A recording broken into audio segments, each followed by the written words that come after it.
Hola, buenas tardes a todos. Se escucha bien, ¿verdad? Bueno, pues bienvenidos a este segundo día de las jornadas de las míticas GEFREMA. Primero felicitar a Ken, que estuvo ayer en mi posición y, bueno, hoy os vais a tener que conformar conmigo.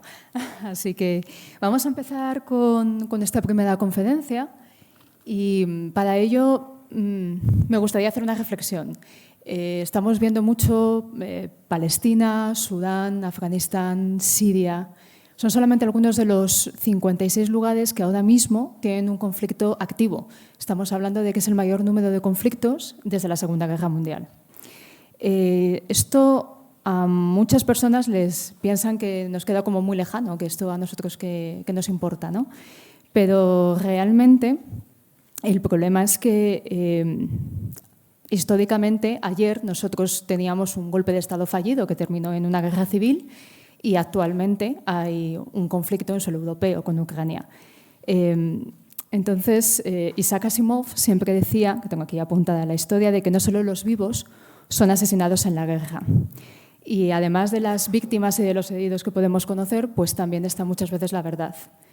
Y para ello creo que es muy importante tener una información, gente que se ocupe con una metodología, con una buena forma de investigación, de sacar a la luz todo lo que ha sido, todo lo que son las guerras, para que no se olvide, para que no se manipule, para evitar esto que ahora es tan famoso de los bulos de ciertas personas que intentan tergiversar un poco la historia, ¿no? Porque al fin y al cabo termina siendo una realidad. Entonces, para ello tenemos a nuestros dos invitados, a Adrián Cabezas y a Joel Amedella, que nos van a explicar un poquito pues, esa recuperación del patrimonio que es tan importante, no solamente para conocer nuestra propia historia, sino también para tener cuidado y saber valorarla tanto en el presente como en el futuro. Y para ello también me gustaría dar paso a Antonio Morcillo, porque quién mejor que presentar a estos dos ponentes con nuestro presidente de GEFREMA. Como sabéis, es presidente desde 2002, desde la asociación. Y bueno, pues es uno de los grandes expertos que tenemos, ya lo sabéis, creo que todos lo hemos podido disfrutar, sobre la guerra civil española, sobre todo en la Comunidad de Madrid, y no solo, porque me acuerdo de una ponencia que hizo estupenda sobre, por ejemplo, el desastre anual. Y que mejor que él también pues, para hablar de también, ¿no? Lo que hacemos desde GEFREMA, que es poner en valor y divulgar el patrimonio y la historia de la guerra civil. Así que, Antonio, por favor. Gracias, Silvia. Bien, como Silvia me ha presentado y la mayoría me conocéis, yo soy Antonio Morcillo, presidente de GEFREMA, y tengo el placer de presentar esta primera ponencia. Y digo el placer porque, sin duda, hay una conexión afectiva entre nosotros y GEFREMA y GRIEG, dos de cuyos representantes van a hacer esta ponencia. GRIEG son las siglas en catalán de esta asociación.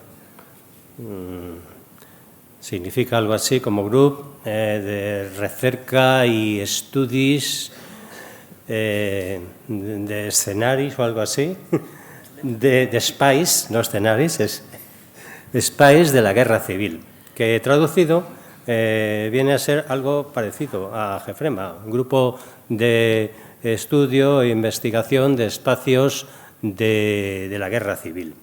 GRIEG es una asociación que se fundó en 2014, tiene ya una cierta antigüedad.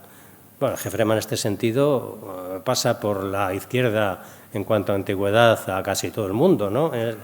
Pero GRIEG se puede considerar una asociación bastante antigua y se diferencia de GEFREMA en algunas cosas, no muchas, fundamentalmente en que GEFREMA, como sabéis, es una asociación amplia, con gran cantidad de socios. No, GRIEG es un grupo pequeño de investigación. Está constituido, a veces en la página web pone por 5 miembros y tal, todos muy especializados. historiadores, como el caso de Adrián, arqueólogos, como el caso de Joel, arquitecto. Y ellos, a lo largo de muchos años de estudio, han conseguido superar el carácter efímero que tienen, que muchas veces tienen este tipo de asociaciones.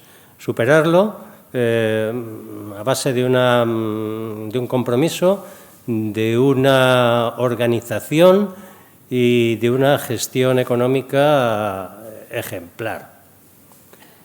Todas estas cosas, unido a las relaciones humanas, son las cuestiones que determinan el éxito de una asociación o su fracaso y extinción.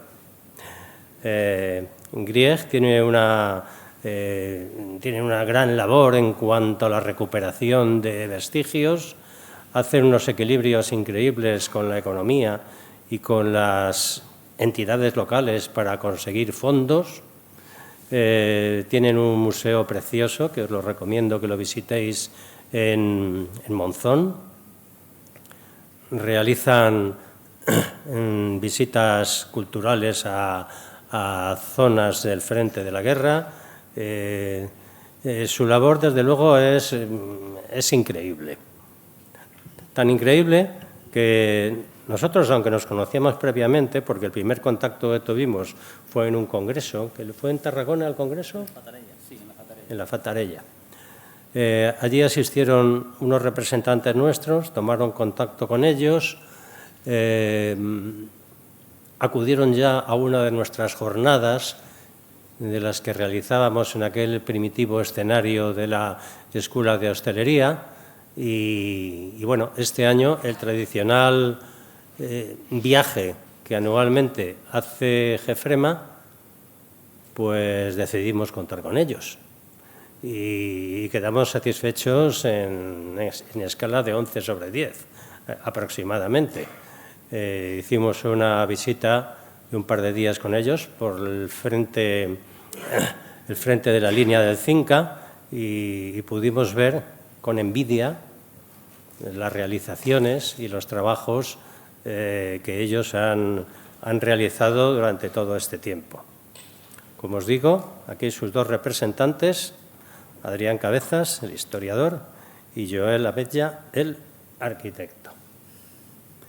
En fin, sin extenderme más en esto, pues porque ya, al fin y al cabo los protagonistas son ellos, pues os paso, amigos, el testigo. Bien, pues buenas tardes a todo el mundo y primero de todo muchísimas gracias por habernos invitado a estas 12avas jornadas, ¿no? Ya de Gefrema.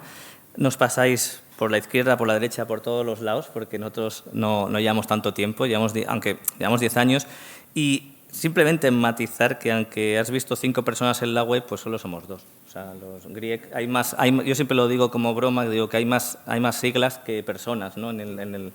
Pero bueno, ahora os explicaremos un poco, ¿no? lo que hacemos y lógicamente las cabezas visibles somos nosotros 2, digo, pero hay más gente detrás y no sería imposible que aquí Joel y yo mismo podíamos recuperar trincheras o nidos de ametralladora o cualquier otro elemento, ¿no?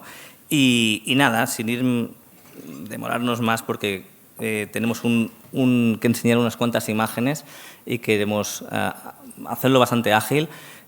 Vamos a ir explicando un poco sobre nuestra experiencia en estos últimos 10 años, de los trabajos que hemos ido haciendo, pero especialmente de todo lo que llegamos a hacer. No solamente es la parte más visible, que es la de limpieza, de la de adecuación de espacios, pero hay mucho más detrás y hay mucho más después también que lógicamente no se ve, ¿no? Bueno, esta es de las pocas fotos que tenemos nosotros dos, porque normalmente pues, uno tiene que hacer fotos y otro tiene que medir, pues ya sabéis quién mide y ya sabéis quién hace las fotos, o sea, no hay más, ¿no? En esto. Bien, mi compañero Joel, pues que ahora le daré el turno de palabra en breve, pues él es arquitecto, actualmente está haciendo el doctorado por la Universidad Rovira i Virgili de Tarragona, es precisamente sobre las fortificaciones de la línea del Cinca y se supone que va a ser un trabajo de investigación inédito y muy bueno. Yo no me voy a presentar porque, total, ya me han dicho lo que era. O sea, soy doctor en Historia Contemporánea por la Universidad de Barcelona. Ya está, lo dejamos aquí. Y bueno, lo que hablaba, ¿no? Que hay dos personas que somos las cabezas visibles o pensantes o lo que sea, pero después, lógicamente, hay más gente detrás, ¿no? En este caso, por ejemplo, esta imagen que está hecha en el CEBE, en Gandesa, que si también nos gustaría que, si no lo conocéis, que lo podáis ir a conocer, es el Centro de Estudios de la Batalla del Ebro. Aquí tenéis, por ejemplo, a diferentes historiadores, técnico de imagen y sonido, por ejemplo, que también nos ayuda cuando hemos hecho algún vídeo, etcétera, ¿no? Como el visual, o Oriol Riar, por ejemplo, ¿no? Y depende de qué trabajos hacemos, pues necesitamos unos perfiles determinados. Por ejemplo, en este caso, yo me podría haber puesto yo mismo una flechita, que soy el fotógrafo, ¿no? Pero no ejerzo de ello, por tanto no me puedo permitir ponerme eso. Pero aquí, por ejemplo, pues veis a Joel, el arquitecto, y tenemos un historiador militar, que es Joaquín, que estaba también antes, pero en este caso el Mar, que va con el jalón, una restauradora, Leire, pues claro, quieras que no, pues necesitamos ciertos perfiles siempre para hacer estos, depende del trabajo que se haga, pues buscamos estos perfiles, ¿no?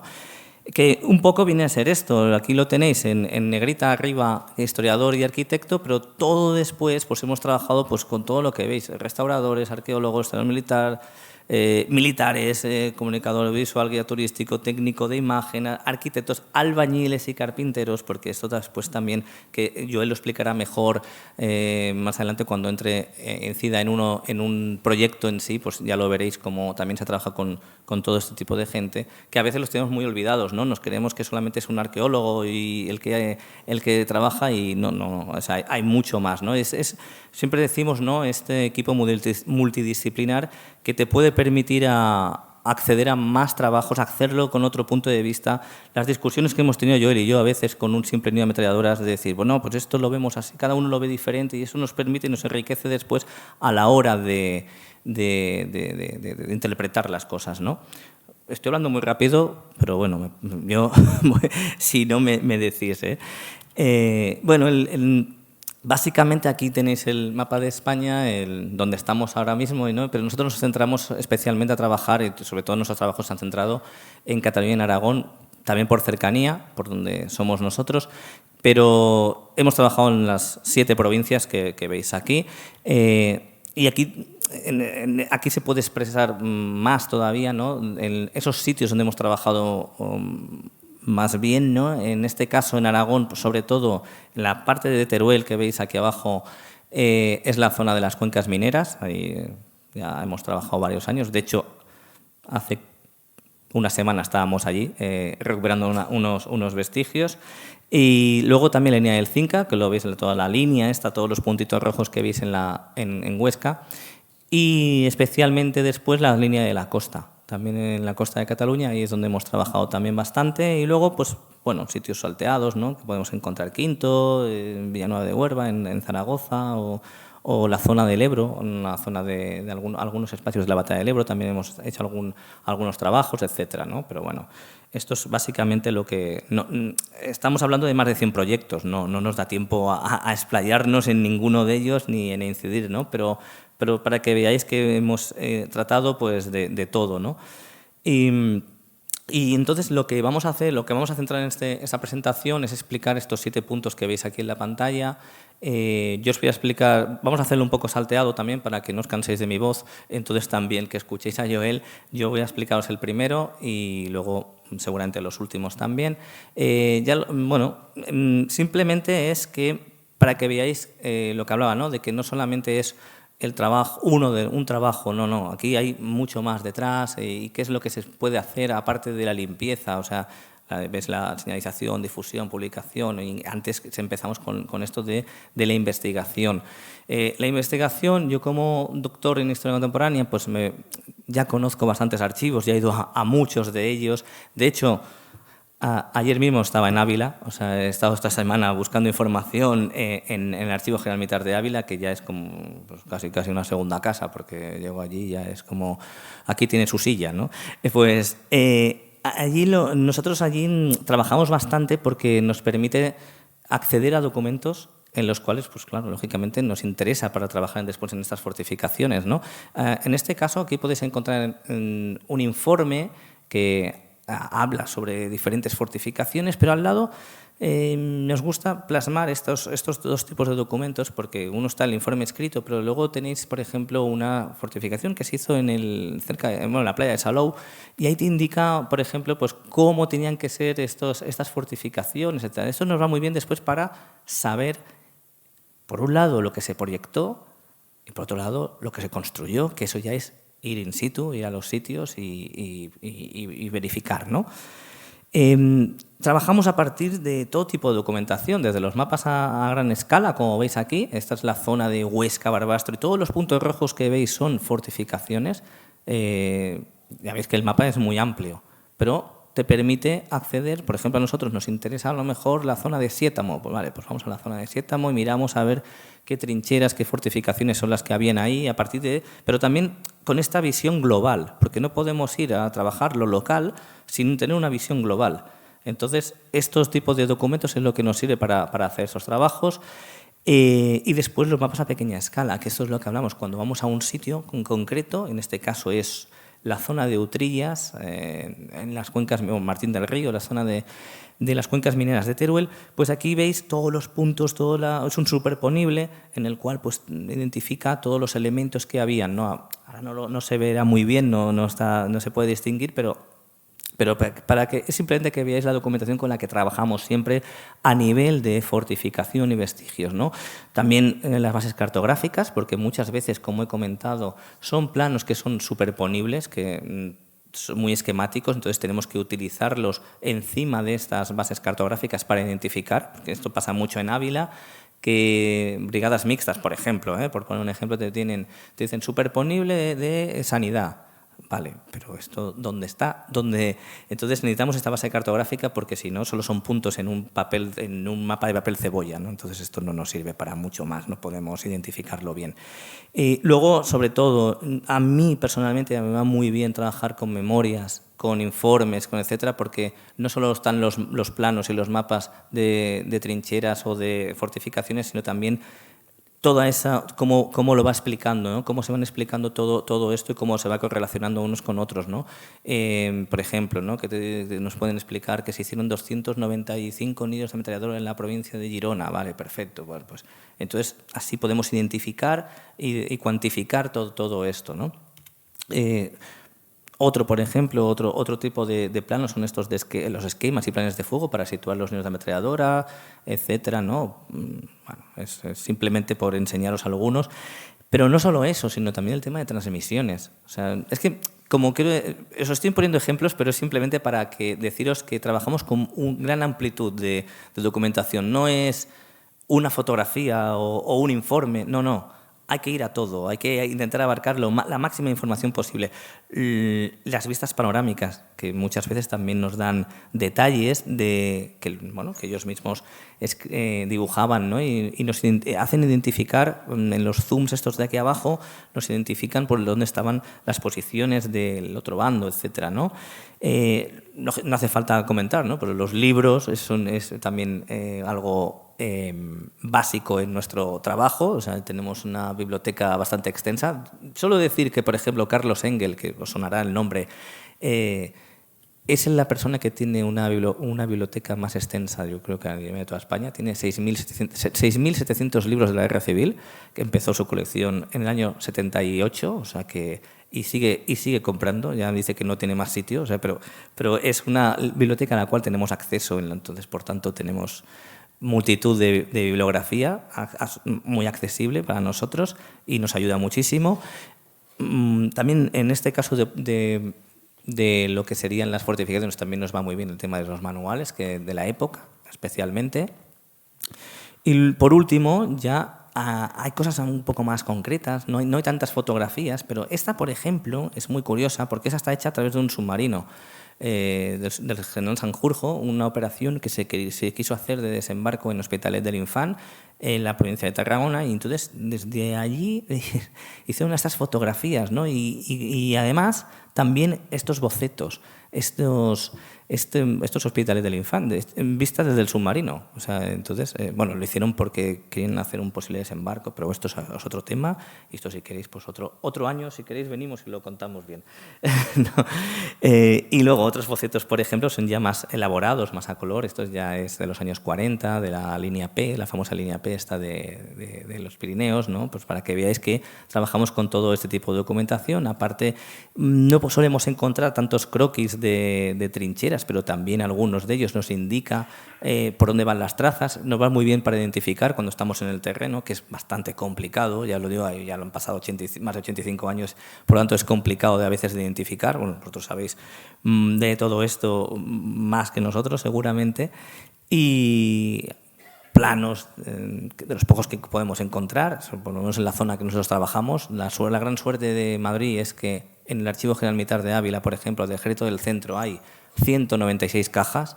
El GERO, que es el Grupo de Ejércitos de Región Oriental de Cataluña, solo hay 6 cajas en el Archivo General Militar de Ávila. Pues imaginaos lo desproporcionado que estamos en este aspecto, ¿no? Y nos es muy difícil a veces pues, acceder, y cuando encontramos algo es como, bueno, nos ha tocado lotería, ¿no? Y bueno, más planos de Villanueva de Huera, por ejemplo, y nada, las fotografías aéreas. Esto lo paso ya un poco rápido porque es más de lo mismo, y se lo dejo ya a mi compañero, así que le paso el teclado. No sé qué he tocado, que me lo he llevado.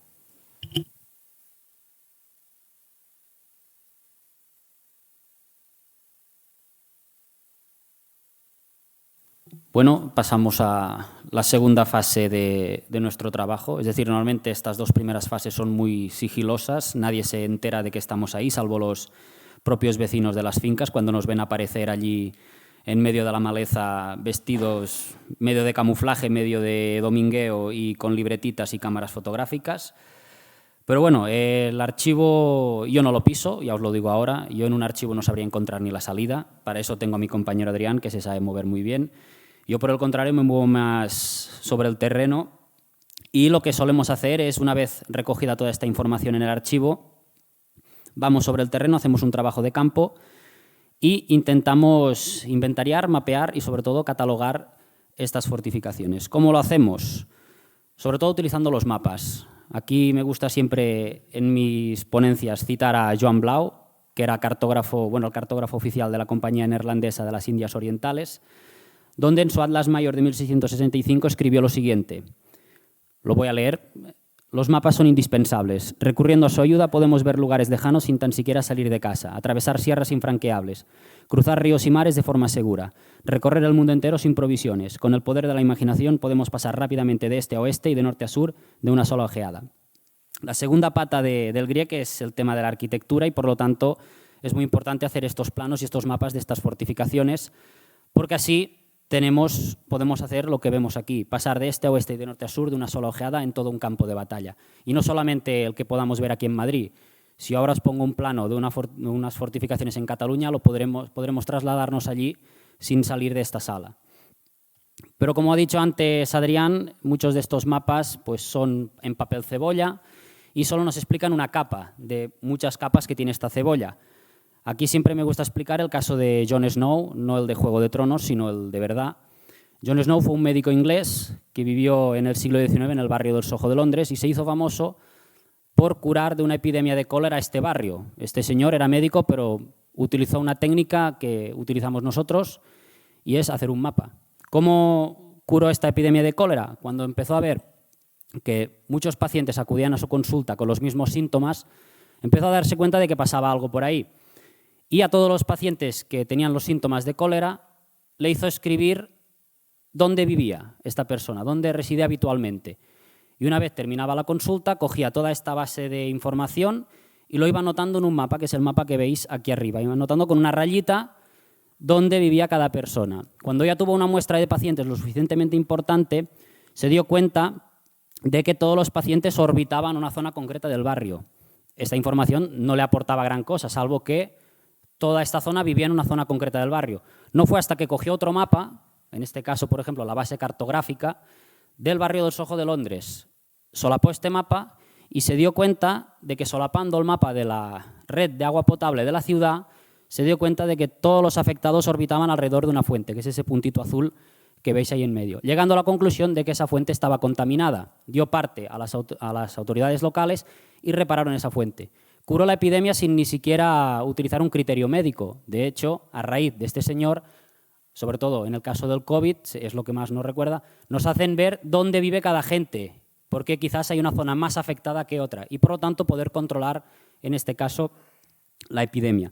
¿Qué os quiero explicar con esto? Pues que el mapa a veces no sirve para nada, a no ser que lo empecemos a cruzar con otras informaciones, por ejemplo, del terreno, de las redes de comunicaciones, del tipo de unidades que había, etc.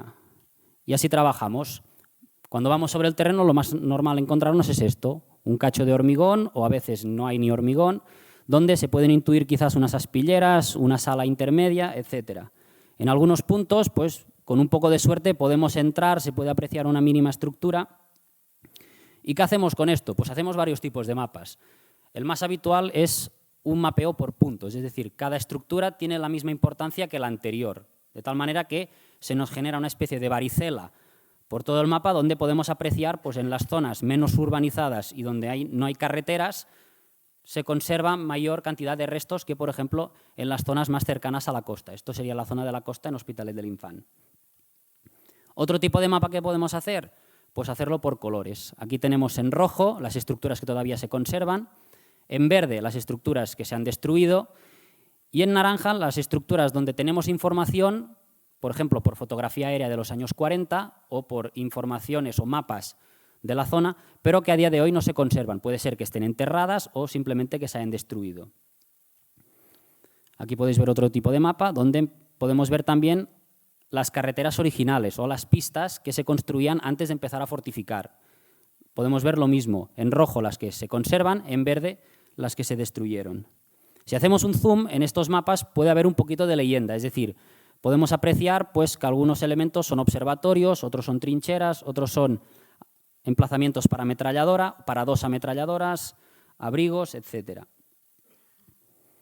¿Qué pasa? Si vamos haciendo cada vez más zoom a estos mapas, empezaremos a ver una serie de líneas, una serie de puntos, porque no es lo mismo representar en el mapa una trinchera, que es un elemento lineal, que puede tener perfectamente 200 metros, que un emplazamiento para ametralladora que simplemente tiene pues, su salita de 3×3, 2×2 y poco más.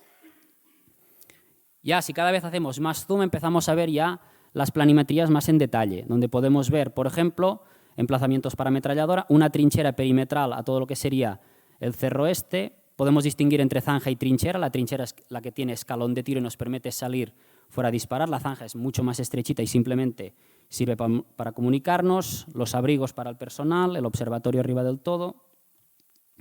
Sería esto que vemos aquí. Claro, este punto no lo podemos ver todo a la vez si no recurrimos a la planimetría o a la fotografía aérea, pero debido a la vegetación, pues mucha de esta estructura apenas se percibe. Aquí estaríamos en Chalamera. Supongo que los que vinisteis a la visita guiada con los de Gefrema a la línea del Cinca reconoceréis este sitio. Aquí podemos ver perfectamente la trinchera perimetral y las diferentes estructuras que van orbitando alrededor de ella. Los emplazamientos para ametralladora en la parte inferior y todo el tema de los abrigos para personal de diferentes tamaños alrededor de la trinchera. Este es el punto donde podemos ver los emplazamientos para ametralladora justo en el frente y atrás y el emplazamiento para 2 piezas de artillería justo en el lado donde se ven a las personas que estábamos trabajando. El que utiliza el dron muchas veces lo utiliza para escaquearse del curro.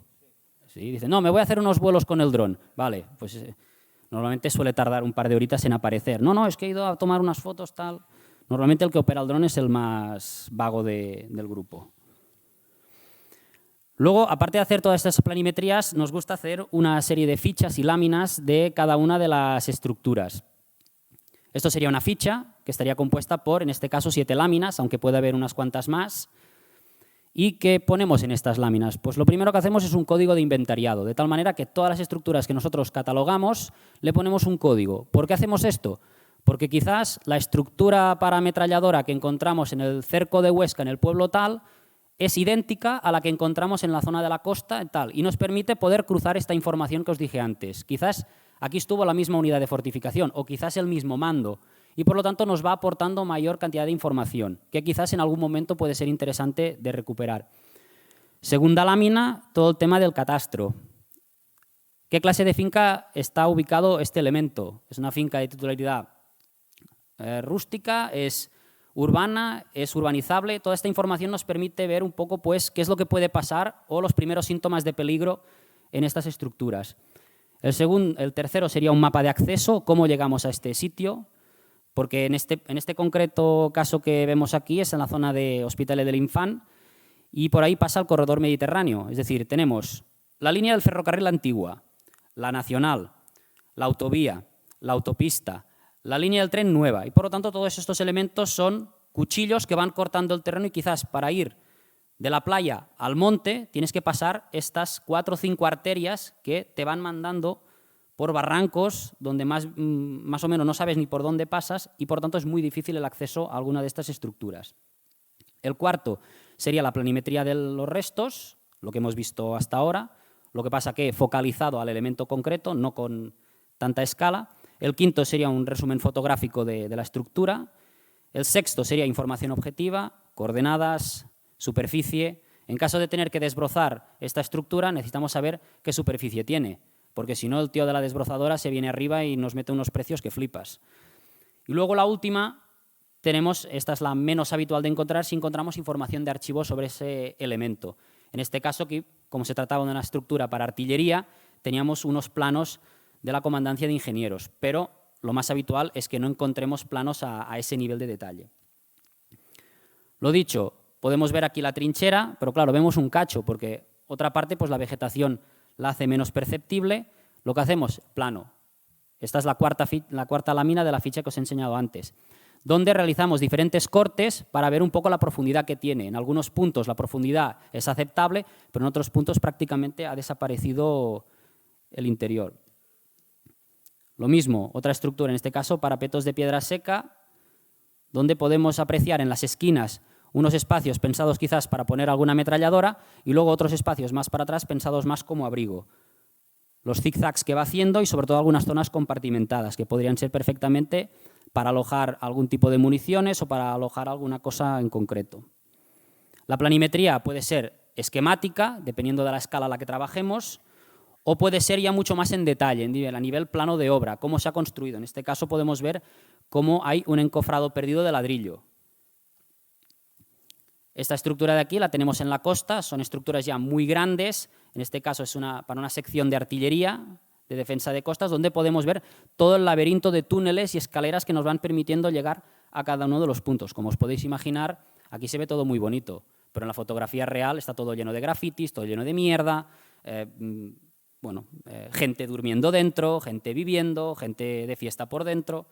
Al final acaban convirtiéndose en zonas bastante residuales del territorio. Lo mismo en este caso, tenemos este elemento de resistencia, donde podemos ver los 2 emplazamientos para ametralladora en los laterales y toda la galería de fusileros para las tropas que estuvieran operando dentro. Este, por ejemplo, es de Villanueva de Huerva, son los diferentes fortines para pelotón y los 2 últimos sería uno para escuadra y otro para una pequeña pieza de artillería, donde podemos ver que en el mismo pueblo encontramos diferentes tipologías. Obviamente todo esto está construido ya al final de la guerra, todo esto por los Barbies, si a alguien le suena. ¿Qué más solemos hacer? Pues muchas veces no solamente documentamos fortificaciones. En este caso había una pequeña caseta de campo que, según los informes y según lo que habíamos encontrado dentro, seguramente se trataba de una escuela para formar a los carristas del ejército republicano. En este caso era en un pueblo pequeño de Zaragoza y, recurriendo a la información de archivo, pues descubrimos que aquí había acantonado no sé si era un batallón de carros de combate y, claro, por lo tanto, necesitaba una pequeña aula de formación, ya que, si os fijáis, el tamaño de los vehículos dibujados era para que se vieran desde la otra punta de la sala. No es un dibujo que hace uno cuando se aburre. De hecho, había varios modelos de vehículos con muchísimo lujo de detalles. Claro, este tipo de trabajos, pues no puedes hacer un plano. Necesitas registrarlo con fotogrametría o simplemente pues, con vídeo, con cámara de fotos, con otros medios más digitales. Por último, si alguien ha frecuentado la zona de Hospitalet del Infante, hay una gran obra de hormigón para una batería de artillería y pues, bueno, muchas veces en función del tipo de proyecto ya pues, nos enfocamos más a la obra, detectando incluso, si veis en la parte de arriba, detectando dónde están todos los grafitis, dónde están las humedades para proceder a una rehabilitación de la estructura para poder ser utilizada como centro de interpretación, como museo, etc. Obviamente todo esto se queda siempre en el papel, nunca se lleva a cabo. Empezamos ya al tercer punto, que es lo que la gente empieza a ver, y esto es lo que les gusta a los políticos, es decir, que se vea que hemos hecho algo. Rara vez los trabajos de inventario e investigación llegan a buen puerto si no hay una limpieza o una adecuación posterior.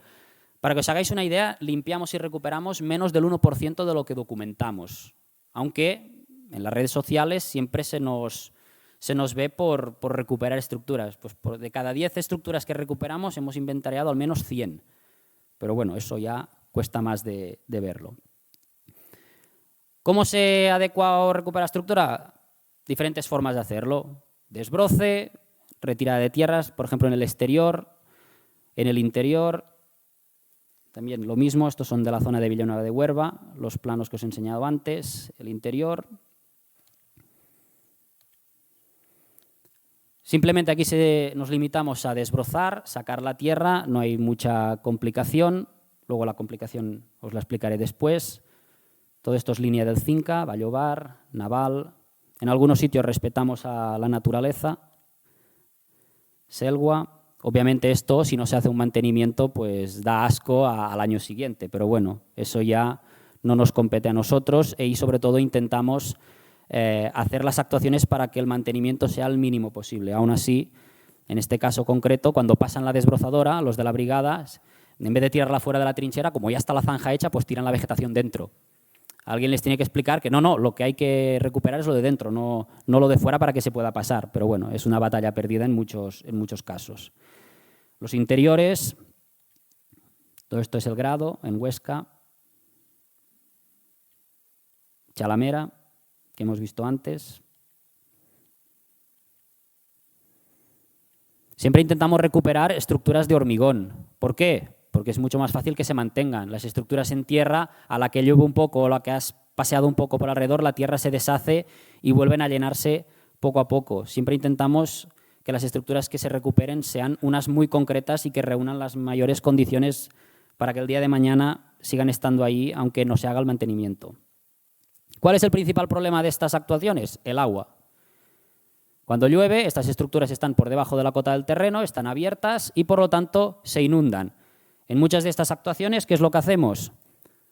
Desagües. En este caso aquí sustituimos un desagüe que existía en la época, lo que pasa que las tuberías eran de uralita y por lo tanto estaban llenas de mierda y por lo tanto pasamos a ponerle tuberías mucho más anchas y sobre todo que permitan un mínimo mantenimiento después. Aquí llamas a la empresa de desatascos, te mete la manguera y te desatasca el desagüe en caso de que se llene de tierra o de mierda. Esta estructura, no sé si se aprecia mucho, pero se puede ver el nivel del agua donde estaba, prácticamente al nivel de la roca. ¿Qué hace el agua? El agua va erosionando la capa más blanda y por lo tanto, en cuanto tú quitas esa tierra, la estructura puede estar en voladizo y puede ser peligroso, ya que se pueden generar grietas, no sé si se aprecia mucho, pero aparecen grietas en el techo. Por lo tanto, una vez tú recuperas esta estructura, tienes que pensar en que tendrás que reforzarla porque quizás dentro de 4 o 5 años la grieta se hace más grande y se puede derrumbar la estructura. Lo mismo, todas las actuaciones que hacemos dejamos muy claro dónde hemos actuado nosotros y lo que encontramos, como por ejemplo cambiando el color de la junta de cemento y sobre todo poniendo grava en el suelo para que el día que caiga un poco de agua pues no se encharque, no se embarre y podamos hacer una visita por el interior. Las entradas, otro tema complicado. Las entradas eran a través de zanjas que estaban excavadas a una cierta profundidad. Muchas veces estas zanjas no están visibles y por lo tanto, una vez las excavamos necesitamos construir contenciones de madera para poder garantizar que esa estructura pueda ser visitable.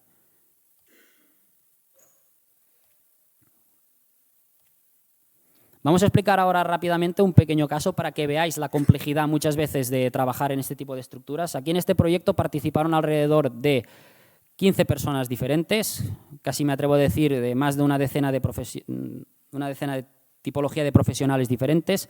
Es el caso de la sección de artillería de Alcolea de Cinca. Esta es la entrada. Lo primero que hicimos fue mapear toda la zona. Podemos ver la sección de artillería arriba, que está reseguida por una trinchera y con diferentes estructuras de tipo abrigo, tipo aljibe y tipo nido de ametralladora. La instalación que teníamos que limpiar era esta. Para que os hagáis una idea, son unos 150-200 metros cuadrados de estructura con el techo de hormigón original. El techo de hormigón original estaba rajado de punta a punta. Esto, para que os hagáis una idea, es 1 metro de espesor de techo. Y por lo tanto, trabajar aquí debajo no inspiraba mucha tranquilidad. Este es el interior. Obviamente, después de la guerra se desmontaron todos los raíles, todas las vigas de madera, se desmontaron los muros. Todo el escombro que veis aquí es de romper la parte de arriba de los muros para poder sacar las vigas. El interior de la casamata podéis ver perfectamente cómo la estructura de hormigón está pandeada y la raja que lo resigue de punta a punta. Y ahora viene la polémica. Sí, utilizamos una máquina. ¿Cómo sacas tú 300 metros cúbicos de tierra a mano? ¿Como en el siglo XIX? No, no podemos tirar de esclavitud, lástima. Por lo tanto, tuvimos que recurrir a maquinaria, pero maquinaria muy específica. Tiene orugas, no va con ruedas, porque el terreno era muy complicado.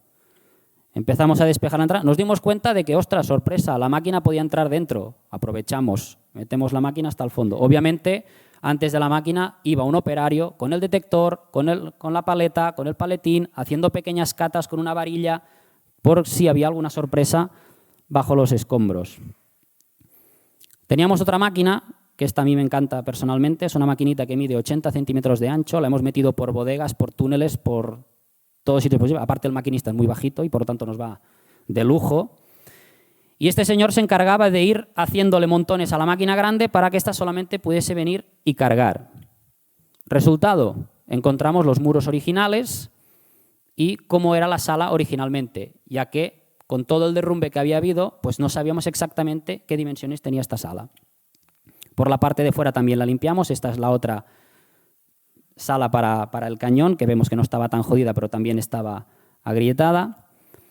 Y empezamos la obra. Lo primero que hicimos fue subir los muros para reducir las luces de los techos, ya que al estar sin vigas pues podía haber algún tipo de riesgo, ya que había muchos puntos donde estaba agrietado. Obviamente todo esto implica un estudio estructural, donde intervienen varios arquitectos. Yo estaba a pie de obra mientras estaba desenrunando, pero teníamos dos en casa que cuando encontramos el suelo original medimos, oye, hay tantos metros, hacer los cálculos, porque las vigas tienen una dimensión concreta.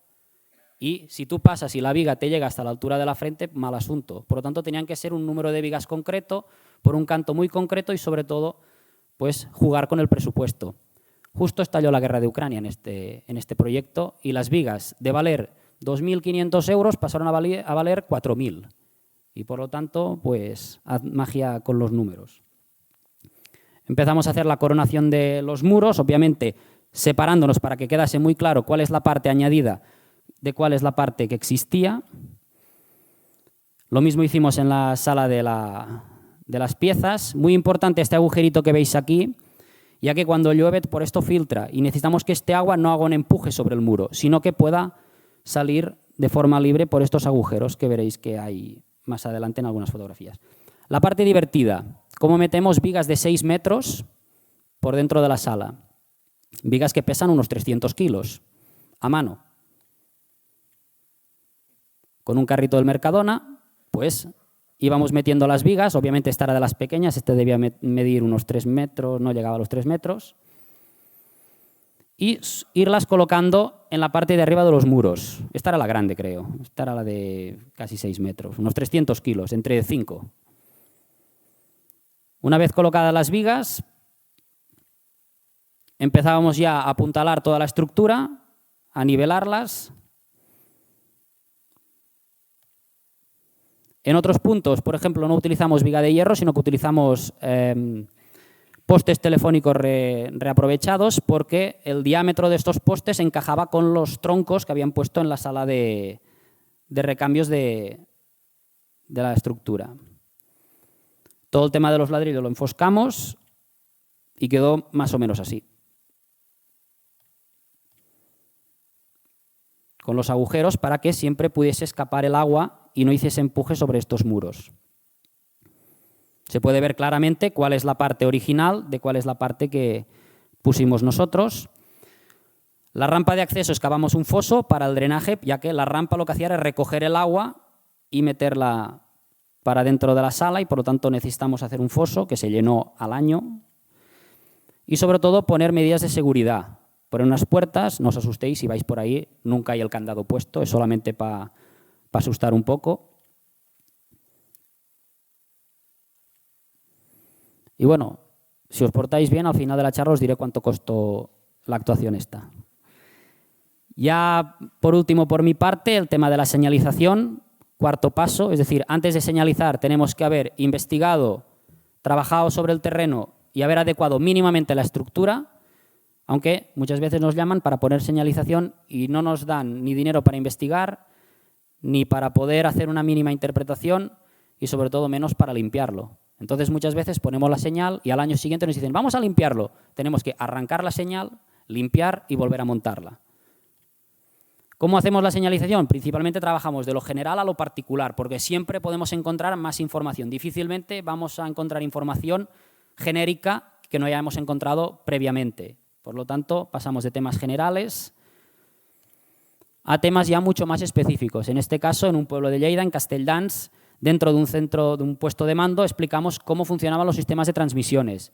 Desde la radio, el teléfono, el heliógrafo, las banderas o incluso otros símbolos como, por ejemplo, los propios brazos. En sitios donde hay documentación importante a nivel fotográfico, pues tenemos a Adrián, que sabe colorear muy bien las fotografías antiguas y, por lo tanto, conseguimos saltar esta barrera temporal, sobre todo para la gente joven. La gente joven, chavales del instituto, ven una foto en blanco y negro y dicen ¡buah! Pero si la ven en color y dicen pues quizás no es tan vieja. Yo, por ejemplo, mi madre tiene sus fotos de pequeña en blanco y negro y no por eso la considero que sea un fósil. Pero bueno, cuando nos vienen los chicos del instituto ven cosas que nosotros no vemos. Sobre todo temas muy gráficos, muy esquemáticos, que la gente que venga de fuera puede leer, pero si no es del país, simplemente pues con los esquemas pueda hacerse un poco a la idea. Trabajamos principalmente de lo general a lo particular. En este caso, esta señal iba a pie de trinchera, pues explicamos qué elementos se han encontrado dentro de la trinchera, cómo es esta planimetría de la trinchera para que la gente pueda un poco orientarse y verlo desde lo general. Muy importante también, no solamente la señalización interpretativa, sino también la direccional. Nosotros porque ya conocemos el terreno, pero la gente que viene de otras provincias no sabe llegar hasta allí, no sabe qué es lo que va a encontrar y por lo tanto es muy importante poder mover a la gente dentro del espacio que hemos recuperado. Solemos trabajar en madera y en metal principalmente, en función un poco de la normativa de cada comunidad autónoma o del tipo de señalización que utilice cada pueblo. A nivel interno también solemos hacer mucha señalización, sobre todo para centros de interpretación. Este es el centro de la línea del Cinca, luego lo explicaremos un poquito más. Aquí, por ejemplo, hicimos un mosaico de toda la línea, de estos 200 kilómetros que tiene la línea, y aquí decidimos jugar con el blanco y negro y el color. Las fotos que están en color son espacios que están recuperados, las que están en blanco y negro no, y cada año pues vamos pegando nuevos vinilos a las que vamos recuperando. Así no hace falta cambiar toda la señalización. Lo mismo en la zona de exposición.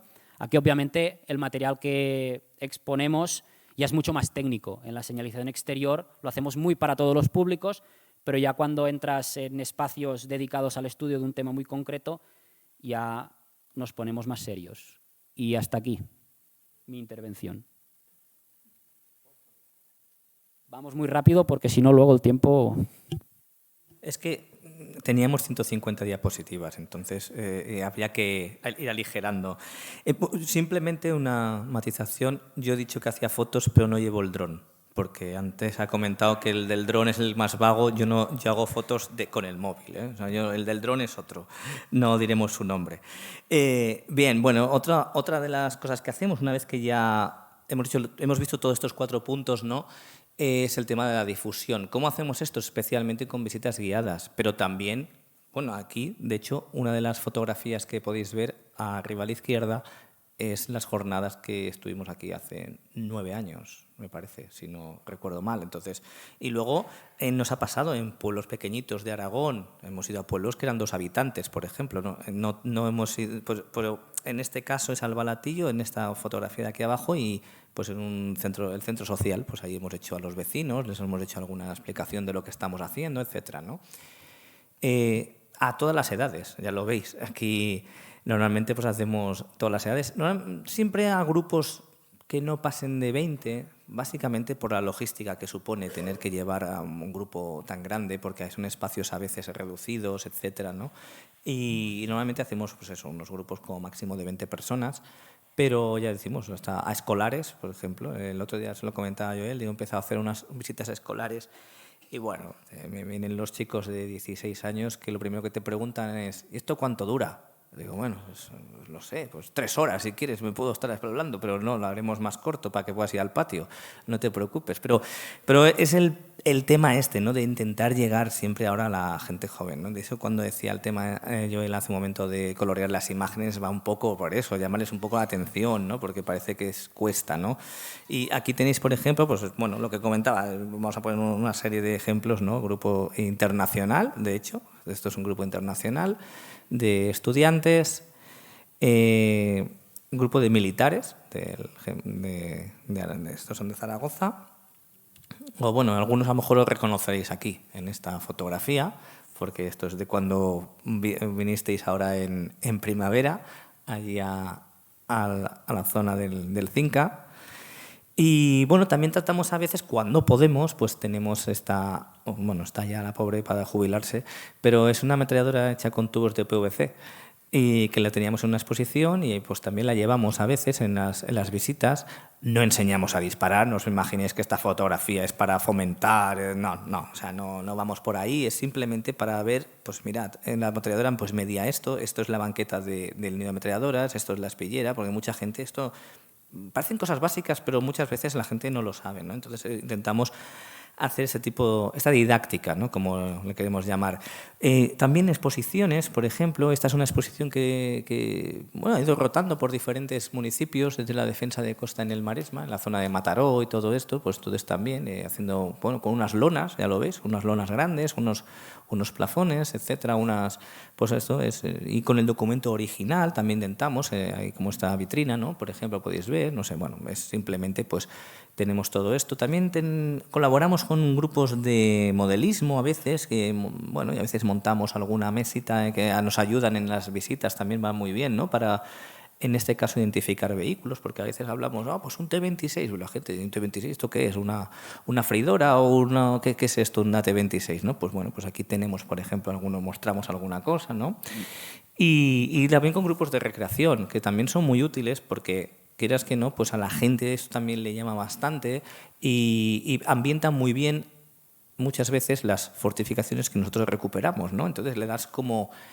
Yo diría que le dan como vida a estas fortificaciones, ¿no? Y esto también gusta bastante, ¿no? Y bueno, luego tenemos, que ya lo conocéis muchos de vosotros, el Centro de Interpretación de la Línea del Cinca, que se inauguró hace un par de años, en Monzón, que es de entrada gratuita. O sea, no, ahí podéis, como si queréis entrar y salir y todo el tiempo, no hay ningún problema, o venir al día siguiente, que hay gente que lo ha hecho, que viene al día siguiente o de otra semana. Entonces, ahí lo que hemos jugado, aparte de que ser un centro que explique las fortificaciones que se construyeron en la zona del Cinca, también hemos querido ir un poco más allá, ¿no? Y ambientar diferentes espacios con displays diferentes. Por ejemplo, en la sanidad, tenemos aquí esa colección que nos han dejado, no es nuestra, de máscaras antiguas originales, por ejemplo, tenemos en 2 vitrinas.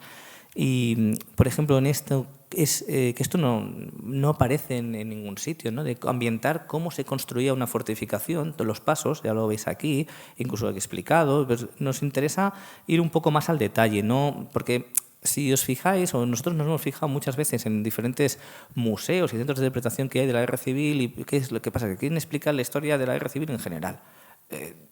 la guerra civil en Aragón, ahora venga. O sea, no, vamos a centrarnos en algo más específico. En este caso es lo que intentamos hacer nosotros, de un tema concreto, ¿no? Incluso hacemos estructuras. O sea, aquí, por ejemplo, hicimos un nido de ametralladoras con maderas, etcétera, ¿no? Y bueno, y también tenemos ahí una réplica para que la gente pueda verla, las dimensiones que eran, además está hecho a tamaño real, etcétera, ¿no?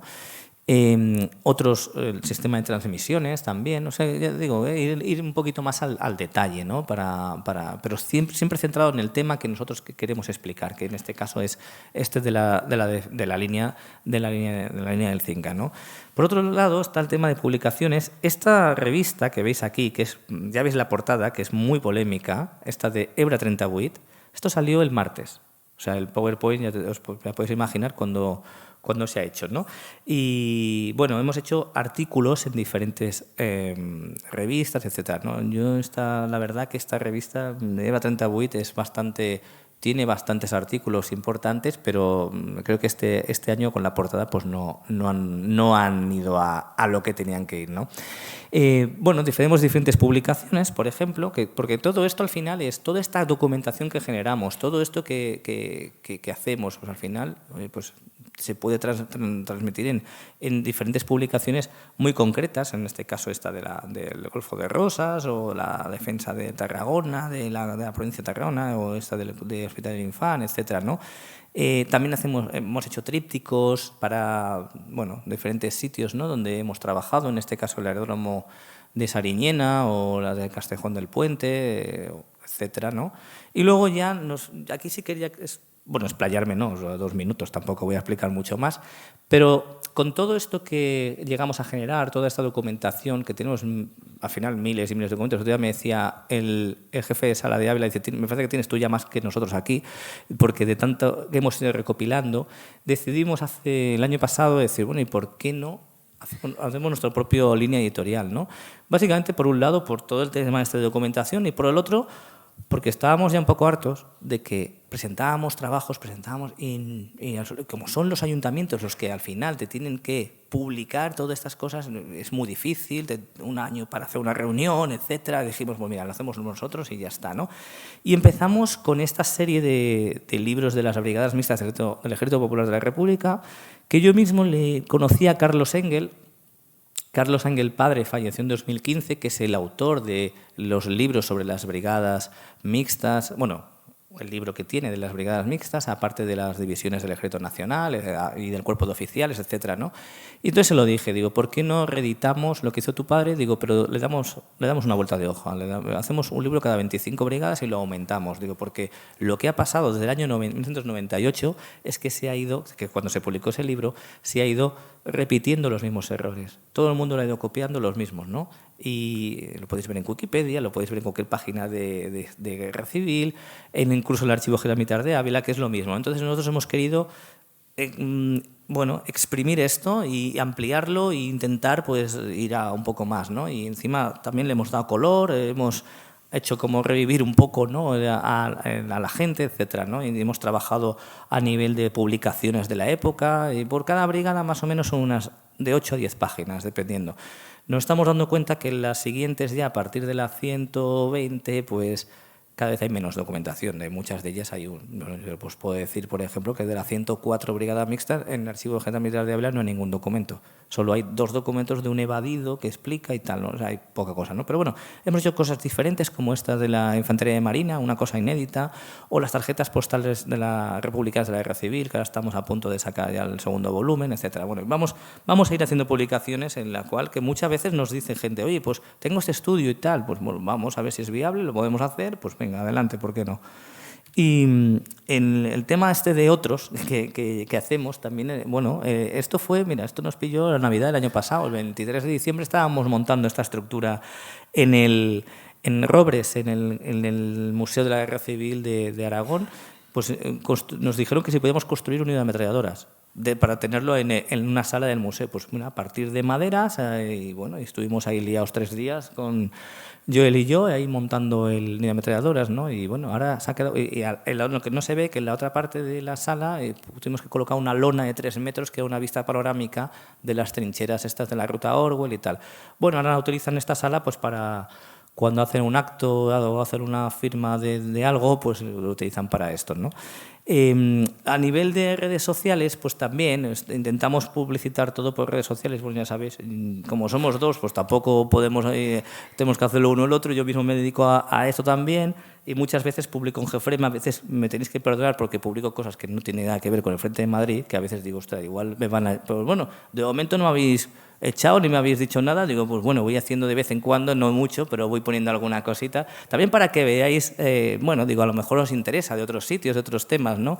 Y en este caso, pues bueno, últimamente, no sé, llevo 3 semanas que no he publicado porque me han hackeado la cuenta, no sé por qué, o sea que, entonces, pues me veréis que ahora no estoy muy activo, es por eso, a ver si lo puedo recuperar.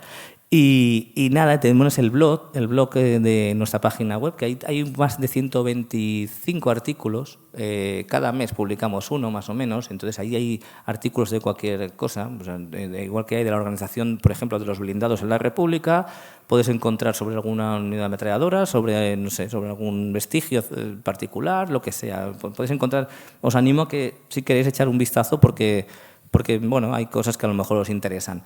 Y luego hemos participado en algunos canales de YouTube, ¿no? Pues como Velum Nostrum, por ejemplo, en su momento, o con estos de Velum Artis hemos hecho un par de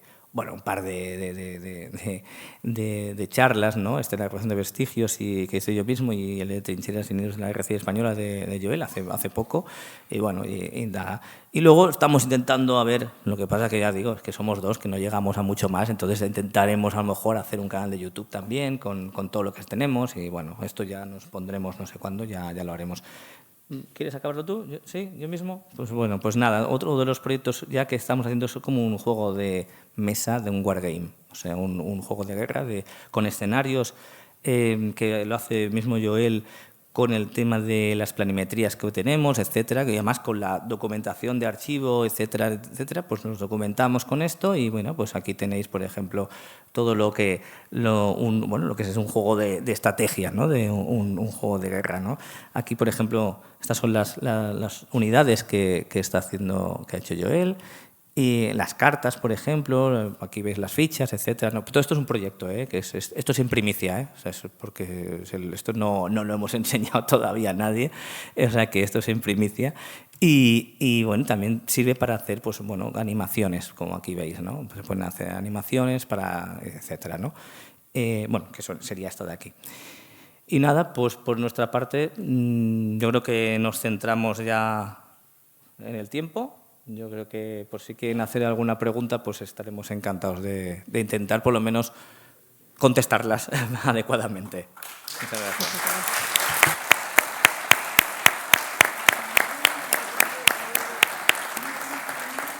Bueno, pues mientras que vais pensando en las preguntas, vamos a un pequeño detallito que tenemos para los dos, que habéis estado fantásticos. Mientras id pensando.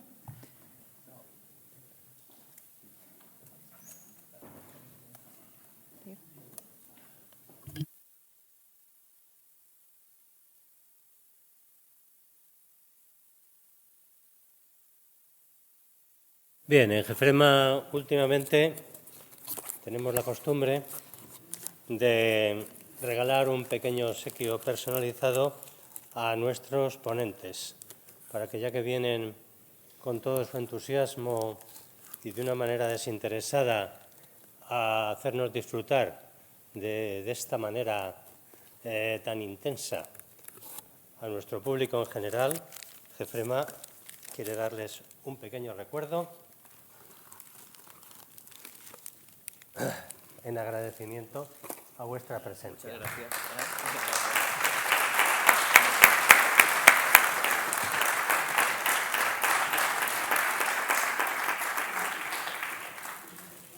Y ahora sí, había visto, sí, por allí, por favor, una mano levantada. ¿Allá al fondo? Hay dos y por allí también. Los del fondo se animan, a ver los de delante. Muy breve. Yo me imagino, bueno, lo primero, enhorabuena por el trabajo que hacéis y por la ayuda que prestáis a las nuevas generaciones para que tengan conocimiento de nuestra historia. y de la lamentable guerra civil que sufrimos. Me imagino que cuando os enfrascáis en hacer la recuperación de alguna estructura, obviamente hay una pequeña labor arqueológica. Me gustaría saber qué es lo que encontráis habitualmente y cómo procedéis para el mantenimiento y la custodia de todos los elementos que podáis localizar. Vale, gracias. Bueno, sí, siempre trabajamos con un arqueólogo, arqueóloga, en este caso en los proyectos que hacemos. En Aragón, por ejemplo, claro, dependiendo de la legislación es diferente. Yo mismo puedo ser director de arqueología al haber hecho ya diferentes proyectos y entonces muchas veces pues bueno, el arqueólogo también nos ayuda, ¿no? En este caso, lo que pasa es que lo que encontramos estamos hablando de muy pocas cosas, lo que llegamos a encontrar, porque son muchas veces zonas que no entraron en conflicto. Lo máximo que encontramos vainas de fusil, fusilería, es lo que encontramos más a menudo, alguna lata de conserva y poca cosa más, no encontramos mucho más. De hecho, antes ha salido una fotografía, estas últimas 2 semanas hemos estado trabajando en un pueblo de Teruel, y lo que nos ha salido ha sido esto. Entonces, claro, después cada comunidad autónoma va diferente. Voy a explicar el caso de Aragón, por ejemplo, porque es el que trabajamos a menudo. Y ahí, por ejemplo, aparte de pedir el permiso arqueológico, la solicitud en la cual tienes que pedir también al ayuntamiento que nos firme el documento con el cual la autorización del propietario del terreno en este caso, todo esto lo enviamos. Claro, el Gobierno de Aragón normalmente tarda entre 1 mes y medio y 2 meses en tramitar la solicitud arqueológica, que a veces esto es demasiado tiempo cuando te dicen que tienes que ir a trabajar en un sitio o en otro, ¿no? Y entonces, esto es por un lado por el tema de permisos, ¿no? Luego, una vez que acabamos en la faena, pues sería el museo provincial nos tiene que enviar la sigla. La sigla es el código con el cual cada elemento que encontráramos en el yacimiento tenemos que anotarlo, hacer su propia ficha y en una bolsita, ya supongo que ya lo sabrás mejor que yo. Entonces, nada, es hacer todo esto, ¿no? Y luego, ¿qué tenemos que hacer? Pues depositarlo en el Museo Provincial una vez que esté inventariado, hacer la memoria final, etcétera, etcétera, ¿no? Y, claro, el problema es que muchas veces nosotros no encontramos mucha cosa, pero, por ejemplo, en el caso de Quinto, de ahí de Zaragoza, ahí sí que estuvimos tiempo y sí que fueron saliendo bastante, porque estamos hablando de muchos metros de trinchera lo que llegamos a excavar. Entonces, ahí sí que hicimos un inventario de unos 350 elementos que fueron los que nos aparecieron, cada uno de ellos bien siglado, etcétera, etcétera, ¿no? Entonces, pues bueno, esto no sé si contesto a tu pregunta, pero es básicamente lo que vamos encontrando. Proyectiles, por ejemplo, si nos preguntas por proyectiles, ha salido muy, muy pocas veces. Nos salió en Sariñena, en el aeródromo, nos salió un proyectil de 155 milímetros, avisamos a la Guardia Civil. La Guardia Civil eran 2 chicos jóvenes que se asustaron más y se iba la chica, pero digo que es la autoridad, que tienes que estar aquí, y se iba y digo, no, hombre, no, pero quédate. Entonces llamaron a los TEDx porque vinieron ya por la tarde y ya retiraron el proyectil, se lo llevaron y ya está. Pero es muy pocas veces nos han salido, la verdad, proyectiles. O sea, normalmente siempre, pues eso, pues latas de conserva. Hay que pensar que nosotros vamos y somos a lo mejor ya... Han pasado los servicios de recuperación, en la misma guerra civil se han pasado el servicio de recuperación, porque incluso cada brigada, o en el caso republicano o en el caso de unidades franquistas, pues tenían su propia recuperación porque reutilizaban material. Luego, en los años 40, a partir de la posguerra, pues claro, mucha gente pues también cogía todo esto para después venderlo, que daba un dinero, etcétera, ¿no? Que, o sea, en muchos casos que gente que había perdido dedos, manos o hasta la vida, ¿no? Luego ya nos metemos en los años, sobre todo a partir de los años 80, 90, con detectoristas. Y luego ya venimos nosotros, que son los que excavamos. Entonces lo que encontramos es lo que acabamos encontrando a final de trinchera, etcétera, lo que ha pasado ya 85 años que no han cogido todos los demás, ¿no? Entonces, por lo tanto, nosotros pocas cosas llegamos a encontrar. También hay que decir eso, que no vamos a sitios que han sido de combate intenso, pero es que los de sitios de combate intenso muchas veces se han pasado de detectoristas y ya se han llevado todo lo que había, ¿no? Pero bueno, esto es lo que básicamente llegamos a encontrar. Nada. Si puede ser por aquí. Mientras que va llegando el micro, el mantra del día va a ser, por favor, preguntas como la primera que hemos tenido, que sean concisas, que sean breves, por favor.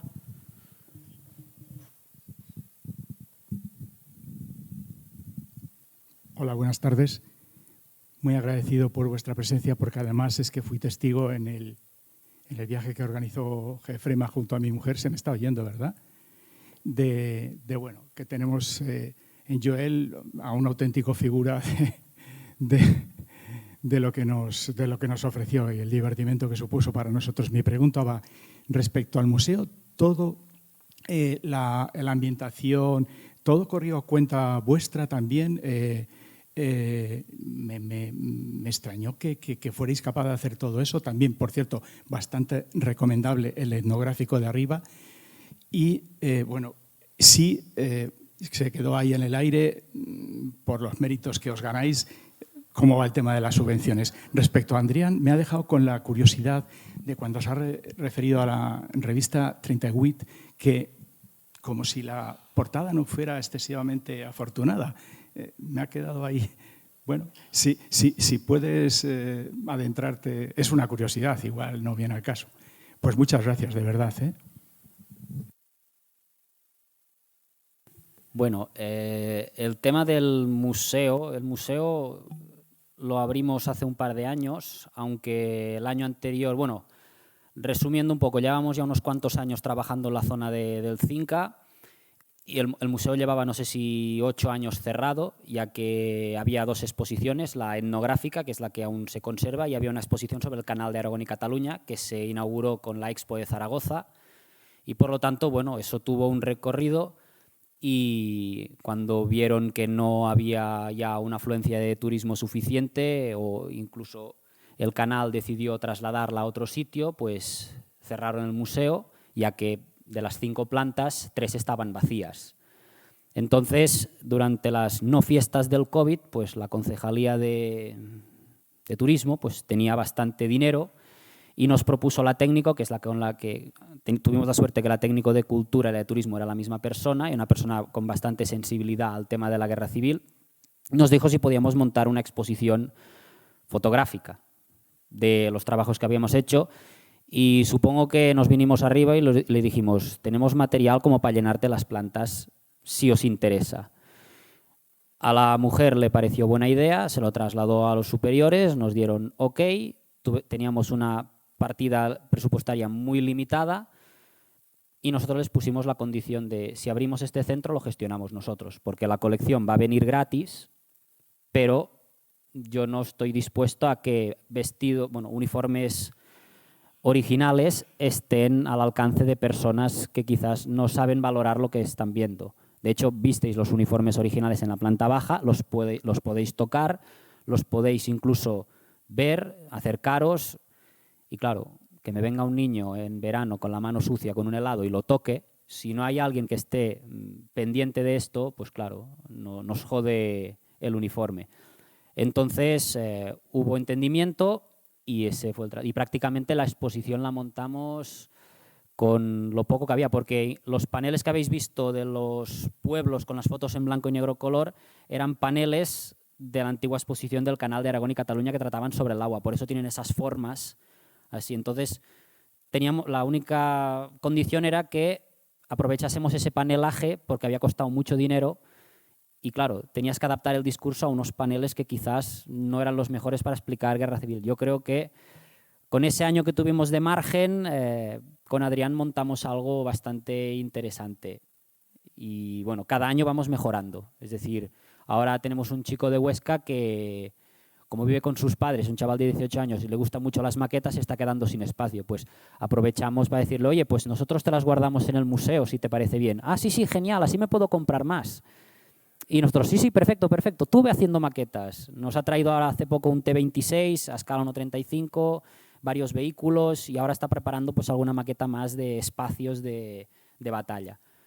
Pero bueno, en principio sí, lo montamos Adrián y yo y bueno, y una serie de colaboradores que desinteresadamente pues venían a echarnos una mano pues a cargar las maderas, gente que nos prestaba camiones para poder llevar el material, para poder un poco gestionar todo esto. Hay que tener amigos hasta en el infierno. Y compramos más para colocar más maquetas. Tenemos que comprar. Compramos más vitrinas. Claro, que si el chico va haciendo, pues tenemos que ir rellenando. Lo que me comentabas de la revista, sí, no me ha parecido, es mi bajo de punto de vista, porque es una revista que sale anualmente y es científica, con mucho, se basa mucho en artículos, por ejemplo. A nosotros, sin ir más lejos, nos pidieron, no tenemos para este año de intervenciones arqueológicas. Hoy nos interesa esto, de investigación, etc. Entonces, hemos visto la portada, que otros años es totalmente diferente, pues a lo mejor un nido de ametralladoras o un vestigio tal, o incluso a veces han hablado de otras cosas, pero ahora está, no sé si te has fijado, salen como 4 mujeres que las han como fusiladas, tal, y luego si tú lees los artículos que están online y tal, de hecho Jacinto también tiene un artículo en esta revista, ahora en este número, y claro, nos ha parecido un poco como decir, no viene a cuento con la revista lo que es, que además es una revista científica, etcétera, ¿no?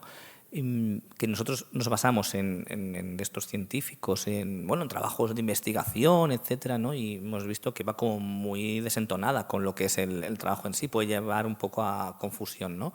Simplemente es eso, ¿no? Pero hay un par de artículos que sí que van sobre los campos de prisioneros de los años 40 durante la dictadura, etcétera. Yo supongo que ha ido más por ahí, pero realmente, si vas viendo los números anteriores, siempre es muchas veces de intervención arqueológica o incluso de recreación, alguna cosa de bibliografía siempre tienen, pero claro, esto ha sido un poco, aparte, Jacinto no nos han avisado de que iban a sacarlo, nos encontramos el otro día por internet, así como el que, digo, no nos habían avisado ni que habían salido ni nada, ¿no? Entonces, un poco de sopetón, ¿no? Sí, están accesibles todos los números. Si ponéis EBRE 3038, podéis acceder a todos los volúmenes que han sacado, que creo que son 14. Hay artículos en catalán, la gran mayoría, pero también en castellano, y los hay de muchos sitios y están bastante bien. Hay algunos que están muy, muy bien, la verdad. O sea que si queréis podéis echar un vistazo. Vale, pues vamos a dar una más que nada para luego a las 6 ya sabéis que empieza la siguiente, para dar un poco de tiempo. Entonces me parece, lo siento.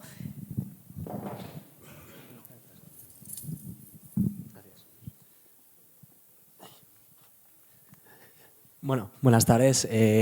También enhorabuena por la charla. La verdad es que un trabajo impresionante. Y bueno, en relación con este trabajo de recuperación, lo tengo aquí apuntado, Casamata, ¿no? Casamata de Alcolea, creo que era. Vale. Pues tengo mucha curiosidad por el proceso con las autoridades locales para poder conseguir realizar toda esta obra, porque claro, es meter ahí maquinaria y empezar a hacer así obra, pues la verdad es que tengo mucha curiosidad, y luego también por el dinero, que al final no lo has dicho. Digo, no lo van a preguntar. Vale, bueno,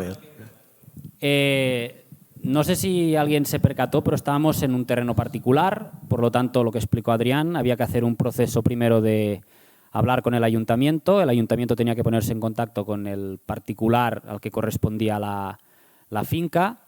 Trabajábamos con una subvención de la Diputación de Huesca, por lo tanto teníamos un tiempo muy limitado para hacer el proyecto, es decir, la subvención se solicitaba en febrero, se resolvió en junio y teníamos que haberla presentado antes del 30 de octubre, se tenía que haber justificado. ¿Qué pasa? Estábamos dentro de un campo de labranza, había sembrado. Por lo tanto, hablando con el particular, lo que nos dijo claro y castellano, no me jodáis la cosecha. Por lo tanto, teníamos que esperarnos a que este señor hubiese cosechado. Por lo tanto, junio, julio, lo teníamos casi que no podíamos trabajar. Obviamente, en agosto la administración nos miró en cara de no nos busquéis en agosto porque vamos a la playa todos.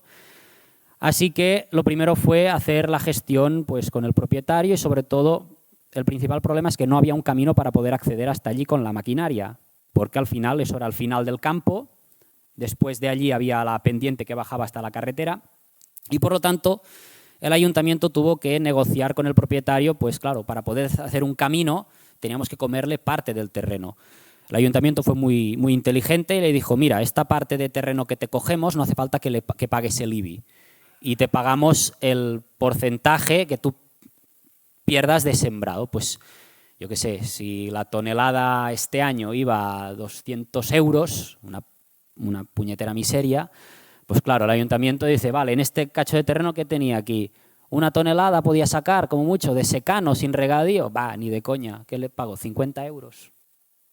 No fue un tema complicado de dinero, sino más bien el tema de logística. Había una torre de alta tensión que el camino lo hicimos pasar por debajo, por lo tanto cualquier maquinaria pesada no podía pasar por la torre de alta tensión. Por lo tanto tuvimos que hacer una serie de maniobras logísticas para poder llevar el camión ese con las vigas, porque había una serie de márgenes, es decir, no estaban todos los campos al mismo nivel. Y una vez conseguimos llegar con toda la maquinaria, nos centramos en sacar tierra. Sacamos unas 250 toneladas de tierra, que las dejamos a un lateral. De hecho le ampliamos el campo sin querer, porque claro, toda esa tierra la vas echando para abajo, para abajo, para abajo, y vas creando una plataforma que dices, coño, hemos ganado prácticamente 3-4 metros al barranco.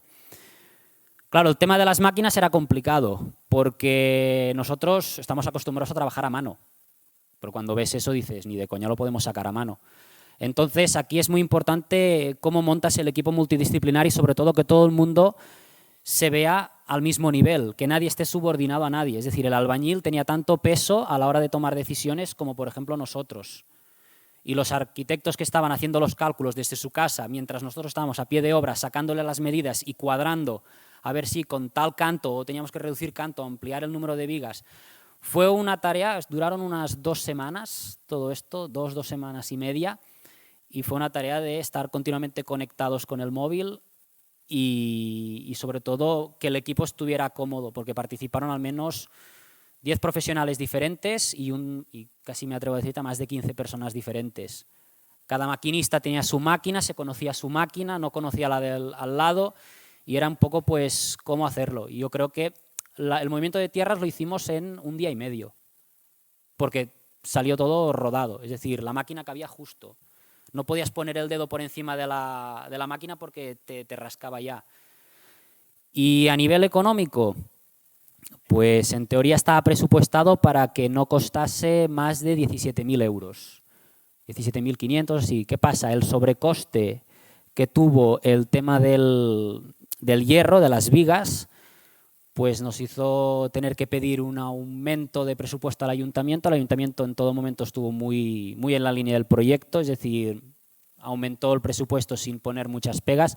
Lo que sí que el cerramiento lo hicimos al año siguiente, igual que el foso, porque decidimos que primero queríamos ver cómo funcionaba ese espacio, porque claro, una cosa es que eso está oculto durante X tiempo, vamos a ver qué pasa al año siguiente. Si ha venido el típico grafitero a hacer su marca, lo único que detectamos es que habían venido las motos, porque el espacio es muy grande, ya habéis visto que cabía la máquina, venían las motos, hacían el imbécil por dentro y se iban. O con alguna piedra empezaban a dar algunos golpes, entonces decidimos cerrarlo. Pero el ayuntamiento pidió al año siguiente, es decir, ya estamos en el 3er año, una subvención para poder automatizar la puerta, es decir, que al menos funcionase con algún tipo de código, tipo pista de pádel, para que la gente del pueblo, si quería ir allí a verlo, no necesitase contactar con el ayuntamiento. Pensemos que el fin de semana es cuando más visitas tiene, el ayuntamiento el fin de semana pues no está operativo. Entonces, el tema era no se le dio la subvención y por tanto decidieron dejarlo abierto, pero ya la valla ya impide que pueda entrar una moto, que pueda entrar un tío con un coche dentro. Lo raro es que no haya ningún indigente viviendo dentro, porque en muchas zonas hemos tenido que entrar con el indigente dentro y pedirle permiso para poder entrar. Normalmente solemos llevar una cajetilla de tabaco, ninguno de los dos fuma, pero siempre es, oye, ¿nos dejas entrar? Te regalamos un cigarro.